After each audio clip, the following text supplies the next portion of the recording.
Bom dia. Está sujo. Vocês estão bem?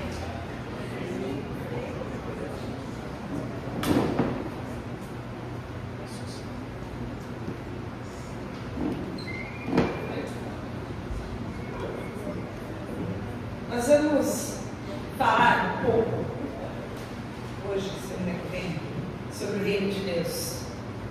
A gente está acostumado a falar sobre o reino. O pastor acabou de orar, suas últimas palavras foi que o Senhor possa fazer a tua vontade, venha a tua vontade do reino sobre nós. E a gente tem aprendido e orado a nossa vida inteira, que venha o teu reino, seja feita a tua vontade. Mas o que é o reino de Deus? O que é o reino de Deus? Você consegue entender o que é o reino de Deus? Esse assunto que é um assunto tão recorrente na Escritura, principalmente no Evangelho. A gente entende quando a primeira vez que o Evangelho foi pregado, foi antes de Jesus, o precursor, que foi João Batista. A primeira mensagem de João Batista foi: arrependam-se dos seus pecados, porque o reino do céu está perto. Você abre a sua Bíblia já em Mateus 3, e João Batista está anunciando antes da chegada de Jesus, falando: olha, vocês precisam se arrepender, porque o reino do céu está chegando. E a primeira mensagem de Jesus foi exatamente a mesma de João Batista. Você vê isso em Mateus 4:17. Então Jesus, nos capítulos seguintes, versículos seguintes, chama os seus discípulos e ele comissiona os seus discípulos para pregarem uma mensagem. E a mensagem que Jesus direciona é a seguinte: vão e anunciem isso. O reino do céu está perto. O reino do céu e o reino de Deus, o reino dos céus é a mesma coisa. Quando você lê o reino dos céus, você vai ler o reino dos céus em Mateus, mas em Lucas e Marcos, quando você vai ver o reino de Deus, é a mesma coisa. Que reino é esse? De que reino que Jesus está falando? Quando nós falamos em reino, quando nós pensamos em reino, a nossa imaginação, a nossa criatividade nos leva para um lugar de época, talvez para uma monarquia, talvez para um palácio, talvez para um castelo, para um rei, para um trono, para uma coroa, talvez para uma situação muito distante, muito longínqua. Se a gente pensar em reino dos céus, então a gente pensa em anjo, em harpa, em nuvem fofinha. Como que a gente traz essa realidade do reino de Deus para a nossa vida hoje? Como que a gente entende esse anúncio tão poderoso que Jesus está fazendo, que pode tocar e transformar a minha vida? Se o anúncio é tão poderoso, que é o principal assunto de todo o Evangelho, a chegada, a transformação que o reino de Deus vai trazer na minha vida, Jesus nos ensina a começar a nossa oração pedindo que esse reino venha sobre mim. O que isso quer dizer? E é tão importante, existem tantos segredos sobre esse reino, que Jesus vai traduzir isso em parábolas. Você vai abrir depois Mateus e você vai ver que Jesus vai contar 6 parábolas para falar sobre os segredos do reino. Ele vai contar essas histórias, essas parábolas de um fazendeiro, de uma árvore, de uma cozinheira, de um tesouro, um comerciante, um pescador. Mas o que é o reino de Deus? O que é o reino dos céus?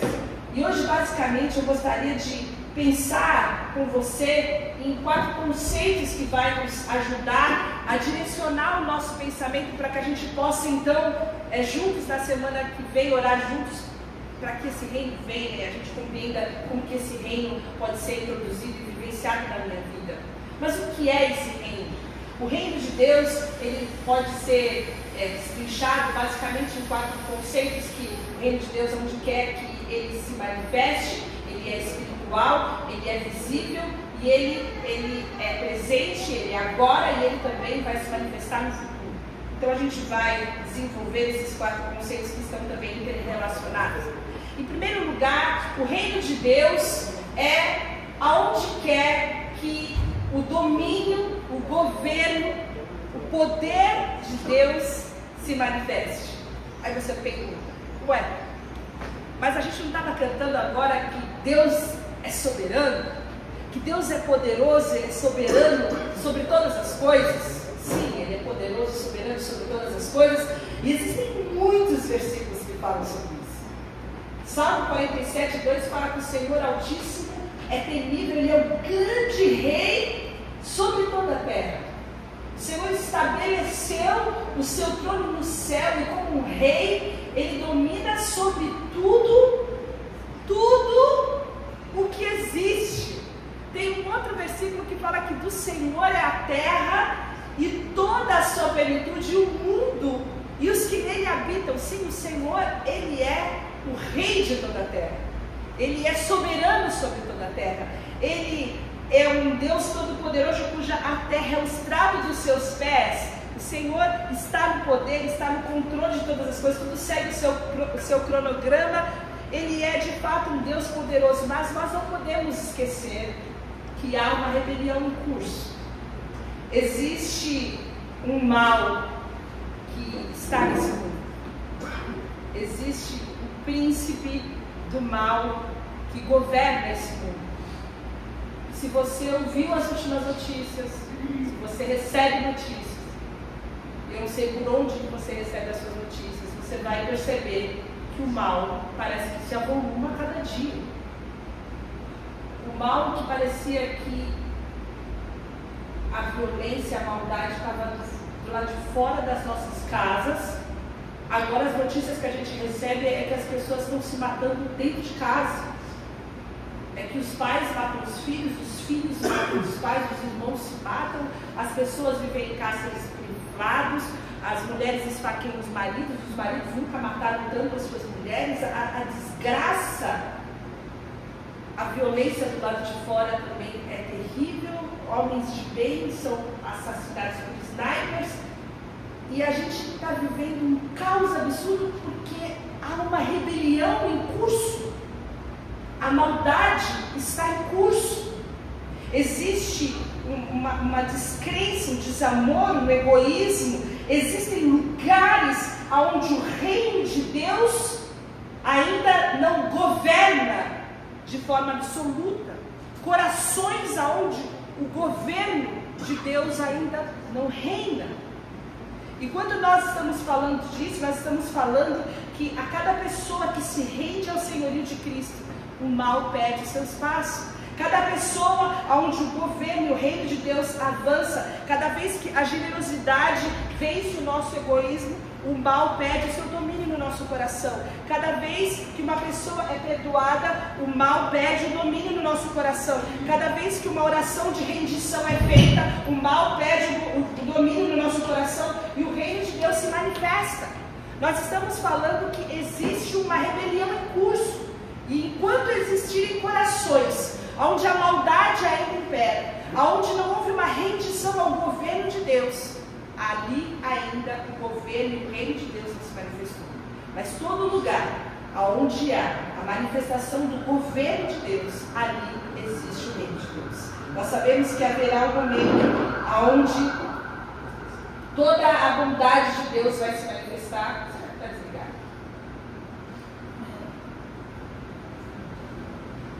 1 Coríntios 15, 24 e 25 fala que então virá o fim quando ele entregar o reino de Deus Pai, depois de ter destruído todo o domínio, autoridade e poder, pois é necessário que ele reine até que todos os seus inimigos estão postos debaixo dos seus pés. Haverá um momento onde todos os inimigos serão destruídos, onde todo o coração será entregue, onde toda a língua vai confessar que Jesus Cristo é o Senhor. Ele governa sobre todos, sim. Ele governa sobre toda a criação, Ele tem todo o poder, Ele tem toda a autoridade. Mas Ele veio inaugurar um reino que vai ser estabelecido no coração de todo aquele que confessa Jesus Cristo como Senhor. Ele é o início, Ele é o princípio, Ele é o fim de todas as coisas. E aonde quer que Jesus governe, ali é o ambiente do seu reino. A segunda coisa que nós vemos é que esse reino, ele é um ambiente espiritual. Ele não é um reino físico. Ele não é um reino material, ele não está ligado a um aspecto geográfico. Jesus disse, olha, o meu reino não é desse mundo. Se fosse, os meus servos lutariam para impedir que os judeus me prendessem, mas agora o meu reino não é daqui. Em Lucas diz que o reino de Deus não está dentro de vocês. O reino de Deus estava presente no ministério de Jesus o tempo todo. Ele estava revelado em atos de compaixão, em milagres, e obviamente não era esse reino que os judeus estavam procurando. Eles queriam autoridade, eles queriam poder, eles queriam libertação, eles queriam a libertação material. E você deve fugir de toda teologia que relacione o reino de Deus com riquezas materiais, com relevância, com poder, porque isso é uma deturpação das escrituras e do evangelho do reino, porque o reino de Deus não é sobre autoridade, sobre poder, sobre relevância, mas é sobre um coração derramado, um coração submisso. O reino de Deus é sobre quem declara Jesus Cristo como Senhor, sobre quem quer viver a realidade do reino na sua vida, como quem ama Jesus e quer ser um reflexo do amor de Jesus onde quer que esteja plantado. Não é sobre querer ser autoridade, não é querer ser rei, não é querer ser poderoso, não está relacionado a nada disso, não tem nenhum tipo de aspecto material do reino. E também essa manifestação espiritual está ligada à forma com que nós interpretamos a essência do reino. Romanos 14, 17 fala que o reino de Deus não é comida nem bebida, mas justiça, paz e alegria no Espírito Santo. E esse contexto era uma discussão sobre: devemos comer carne? A gente pode beber? A gente pode comer essa comida? A gente pode beber bebida alcoólica? Sobre se prender em coisas que separam as pessoas ao invés de unir. O reino de Deus não é sobre doutrinas que divergem, mas sobre coisas que unem. O reino de Deus é sobre aquilo que nos une, é sobre buscar a justiça, sobre a integridade, sobre retidão, sobre a presença de Deus, sobre a paz, sobre reconciliação, sobre a alegria no Espírito. É sobre a essência do reino, não sobre as coisas que dividem. Muitas pessoas têm entendido mal a essência do reino, buscando a natureza daquilo que diverge, que faz com que as pessoas tropecem, ao invés de buscar aquilo que une as pessoas. O reino de Deus é justiça, o reino de Deus é paz, o reino de Deus é alegria. Essa é a essência do reino de Deus. E esse reino, que não é um reino físico, não é um reino que é espiritual, não é um reino geográfico, é um reino que se manifesta onde quer que exista o domínio do coração das pessoas. Ele vai ser visível. Como que vai ser visível se ele não é geográfico? Como vai ser visível se ele não é material? Ele vai ser visível hoje na igreja. O que é a igreja do Senhor? A igreja do Senhor é essa comunidade de almas cujo coração reconhece a Deus como um rei soberano. A igreja hoje é aquela que reconhece que Deus é um rei e é composta daqueles que são seus súditos. O reinado de Jesus, ele aconteceu antes da instituição da igreja, quando ele criava todas as coisas, quando ele tinha o domínio, como nós cantamos, sobre os relâmpagos dos trovões. Se você encher o seu peito de ar, você vai entender que ele mantém com poder todo o universo, porque a palavra fala que o fôlego que existe nos nossos pulmões é dado por ele, ele sustenta, ele mantém o universo. Antes de nós existirmos, ele já governava o universo. Mas depois que a igreja foi constituída, a igreja é o conjunto de pessoas que entende que Jesus, o Rei de toda a glória, deixou a sua glória, renunciou o seu poder e a sua majestade para se fazer um de nós. E na figura de um homem se humilhou até a morte, porque era necessário que um homem justo, que alguém puro, santo, sem pecado, pudesse morrer por pecadores, para que aquele sangue inocente pudesse expiar os nossos pecados. E por causa do pecado que foi expiado, hoje nós podemos ser chamados família. Hoje nós podemos ser santos e considerados família de Deus. Então nós que somos a família de Deus, somos também a igreja de Jesus. E por causa de Jesus, esse reconhecimento de quem Jesus é, o Rei, o nosso Senhor, nós vivemos para reconhecer o senhorio de Cristo, do nosso Senhor nas nossas vidas. Essa essência do reconhecimento de quem Deus é, faz de nós a sua igreja. E e faz de nós os seus súditos. Deus nos criou para sermos a sua família. Quando você abre a Bíblia, lá no comecinho, antes dos evangelhos, lá em Gênesis 1 e 2, você vê que ali havia um reino perfeito, de um relacionamento perfeito. Gênesis 1 e 2, havia uma família perfeita, de um relacionamento integral. As pessoas estavam inteiras ali, perfeitas socialmente. Havia um rei que reinava absoluto, com vontade inteira, estabelecia aquilo que precisava ser feito. Adão, Eva obedeciam inteiramente aquilo que era a vontade de Deus, não havia pecado. Mas ali em Gênesis 3 tudo muda.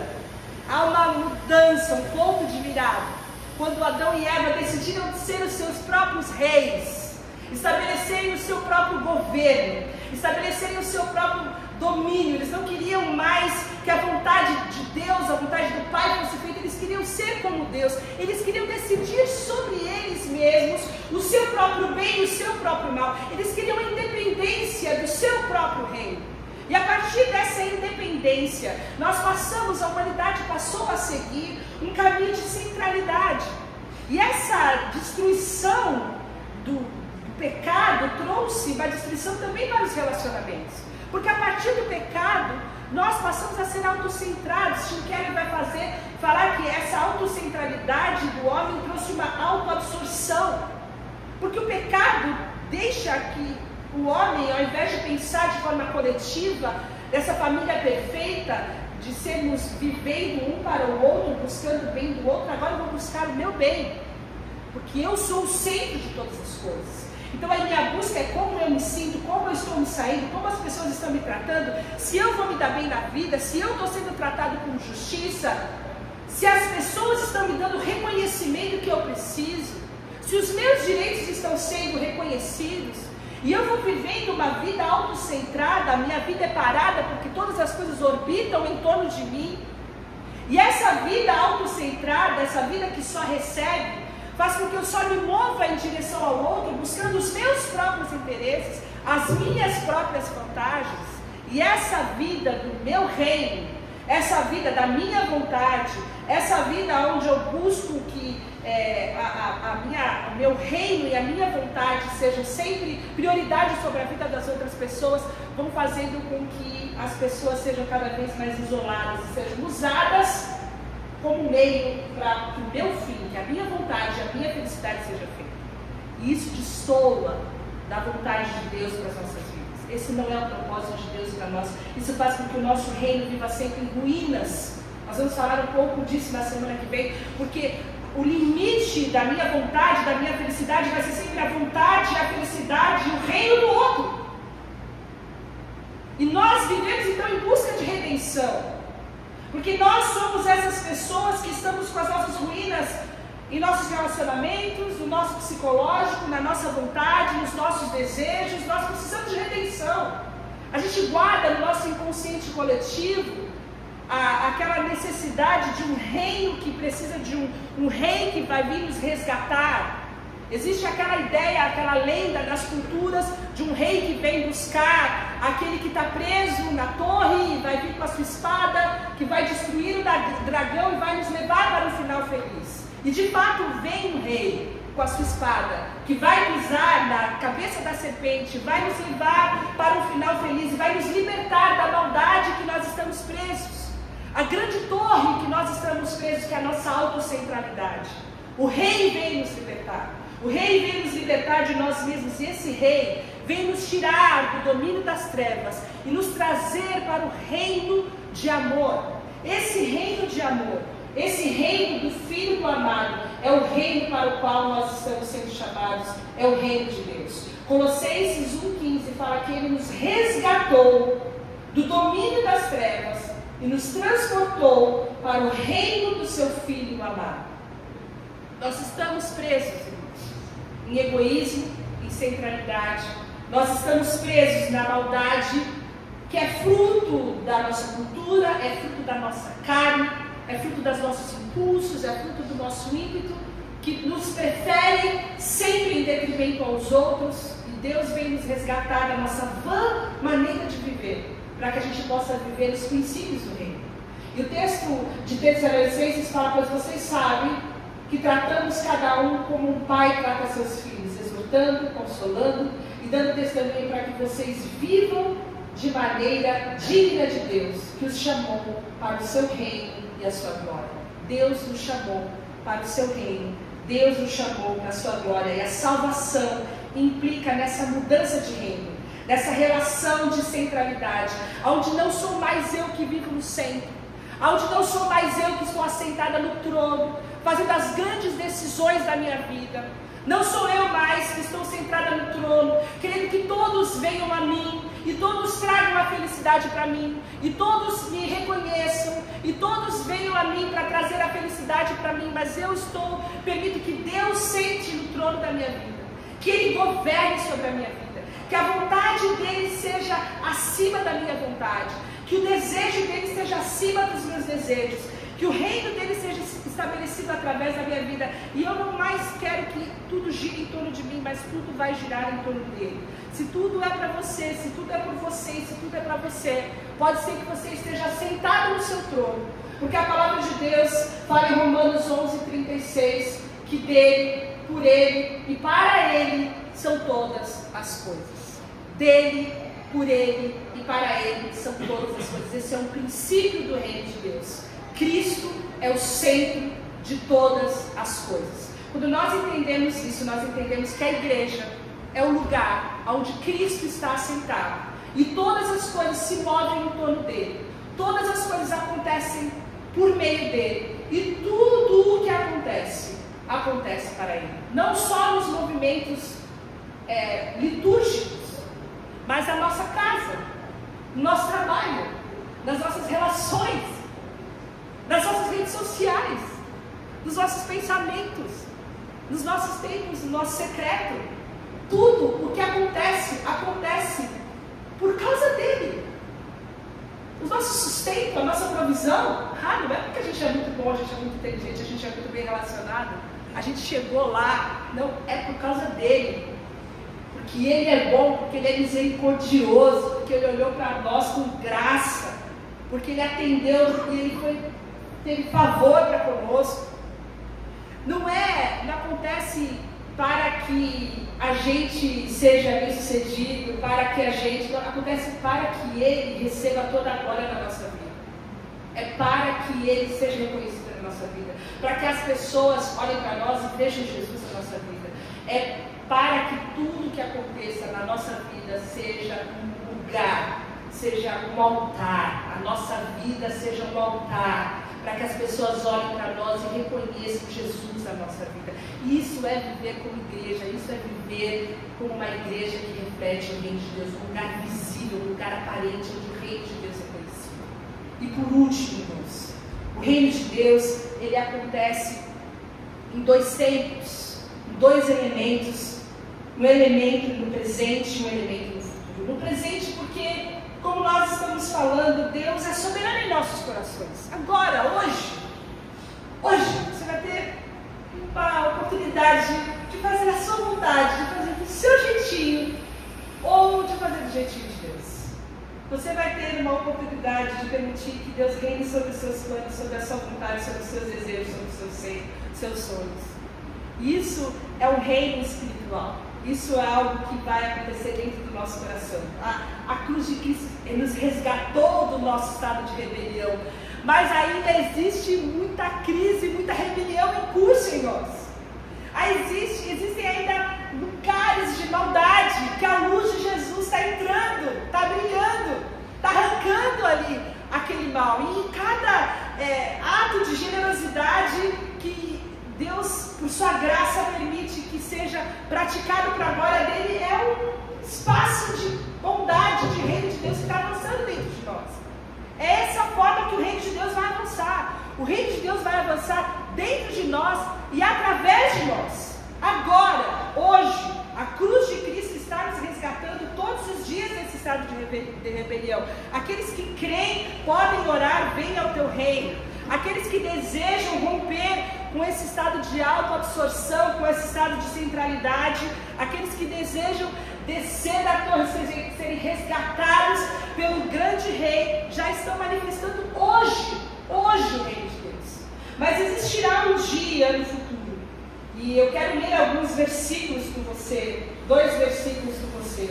O primeiro está em Mateus 25:34, que diz o seguinte: então o rei dirá aos que estiverem à sua direita: venham, benditos de meu Pai, recebam como herança o reino que lhes foi preparado desde a criação do mundo. Existirá um dia em que nós estaremos diante de Deus. Nós vamos estar recebendo esse reino que é espiritual também, que está preparado para nós desde antes da fundação do mundo. É um dia, tem uma música muito antiga que fala que é um dia de justiça, um dia de verdade, um dia em que haverá na terra paz, e que será vencida a morte pela vida e a escravidão enfim acabará. A verdade vos libertará, sereis em Cristo verdadeiramente livres, vinde já, celebrai com alegria a vossa libertação com povo São Jesus. Deve ser ali, deve ter uns 50 anos. Nós aguardamos esse dia, onde Deus vai estabelecer integralmente o seu domínio na segunda vez que Ele vier. Ele não vai vir mais como um cordeiro, irmãos. Ele vai vir como um leão. Ele vai vir derrotar todos os seus inimigos. Ele vai julgar, Ele vai castigar todos aqueles que se opuseram contra Ele. E o último versículo que eu quero ler é o seguinte: então virá o fim. Esse texto que nós já lemos: Cristo destruirá todos os governos espirituais, todas as autoridades, poderes, e entregará o reino a Deus Pai, pois Cristo tem que reinar até que Deus faça com que Ele domine sobre todos os seus inimigos. E o último inimigo que será destruído é a morte. Haverá um fim. Eu quero que você pense isso cada vez que você vê uma maldade, o seu coração ficar angustiado. Seu coração fica angustiado às vezes, não fica? Você pergunta: até quando? Haverá um fim. Haverá um fim. Haverá um dia em que a morte será vencida.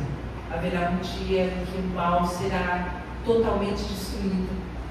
E que Cristo vai reinar totalmente. Todos os governos, todas as autoridades do mal serão entregues a Ele. Nós aguardamos esse dia. Mas até que esse dia venha, nós vivemos esse ínterim entre o já e o ainda não. Já. Cristo já reina nos nossos corações.